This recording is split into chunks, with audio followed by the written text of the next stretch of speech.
নমস্কার বন্ধুরা, কৃষক বন্ধু প্রকল্পে কৃষকদের একটি এসএমএস পাঠানো হচ্ছে। আজকের ভিডিওতে সেই এসএমএসটা সম্পর্কে আলোচনা করব। কি সেই এসএমএস, কাদের পাঠানো হচ্ছে, কেন পাঠানো হচ্ছে, এসএমএসে কী লেখা আছে এবং আপনাদের যাদের এখনও পর্যন্ত এই ধরনের এসএমএস আসেনি তাদের কি করতে হবে, এই সমস্ত কিছু তথ্য নিয়ে কৃষক বন্ধু প্রকল্পের আজকের এই ভিডিওতে ডিটেলস আলোচনা করব। তাই অনুরোধ করব আপনারা অবশ্যই ভিডিওটি শেষ পর্যন্ত দেখবেন। গত 12ই ডিসেম্বর 2023-এ 1,01,00,000 বেশি কৃষকের অ্যাকাউন্টে 2,806 কোটি টাকা ট্রান্সফারের শুভ সূচনা করেছিলেন সম্মানীয় মুখ্যমন্ত্রী মমতা বন্দ্যোপাধ্যায় কাঞ্চনজঙ্ঘা স্টেডিয়াম থেকে। সেই টাকা প্রতিদিন কিছু কিছু কৃষকের অ্যাকাউন্টে ক্রেডিটও হচ্ছে।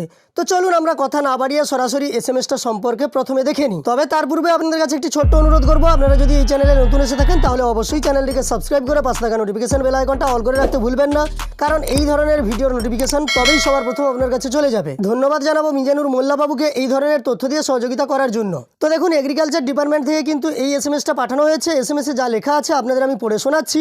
প্রিয় সাথী, আমার অঙ্গীকার অনুযায়ী কৃষক বন্ধু নতুন প্রকল্পে আর্থিক সহায়তার পরিমাণ আগের তুলনায় দ্বিগুণ করে বছরে সর্বাধিক 10,000 টাকা ও সর্বনিম্ন 4,000 টাকা করা হয়েছে, যা আগের মতোই দুটি কিস্তিতে পাওয়া যাবে। রবি 2023-24 মরশুমের জন্য এক কিস্তির 2,000 টাকা 2023-12-15 অর্থাৎ 15ই ডিসেম্বর 2023-এ একটি ব্যাঙ্ক অ্যাকাউন্টের শেষ 4 ডিজিট দেওয়া আছে, ব্যাঙ্ক অ্যাকাউন্টে জমা করা হলো। অর্থাৎ এই ব্যাঙ্ক অ্যাকাউন্টে 15-12-2023-এ এই উপভোক্তার অ্যাকাউন্টে 2,000 টাকা রবি মরশুমের জন্য কৃষক বন্ধু প্রকল্পে দেওয়া হয়েছে। পরের অংশটার দিকে লক্ষ্য করুন, লেখা আছে ভালো থাকবেন, সুস্থ থাকবেন। আপনারা ভালো থাকলে আমরা ভালো থাকি, কারণ কৃষি আমাদের গর্ব, আপনারা আমাদের গর্ব।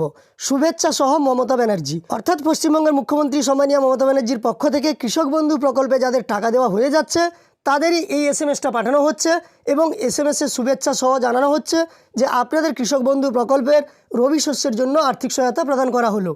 এই এসএমএসটি যদি আপনার এসে থাকে তাহলে কমেন্টে অবশ্যই জানিয়ে দেবেন, এবং এসএমএসটা যদি আপনাদের না এসে থাকে তাহলে বলবো টাকা পেলেই কিন্তু আপনারা এসএমএস পাবেন তার 1-2 দিনের পরে। আর যদি এসএমএস নাও এসে থাকে এই নিয়ে কোনো চিন্তা ভাবনা করার প্রয়োজন নেই, কারণ এসএমএসের গুরুত্ব তেমন কিছু নয়। এটি কেবলমাত্র মুখ্যমন্ত্রীর পক্ষ থেকে পাঠানো একটি শুভেচ্ছা বার্তা।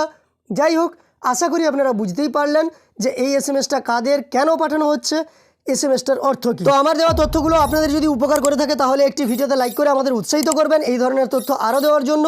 আর চ্যানেলটিকে সাবস্ক্রাইব করে পাশে থাকা নোটিফিকেশন বেল আইকনটা অল করে রাখবেন পরবর্তী ভিডিওর আপডেট পাওয়ার জন্য। এই ভিডিওটি শেষ পর্যন্ত দেখার জন্য অসংখ্য ধন্যবাদ।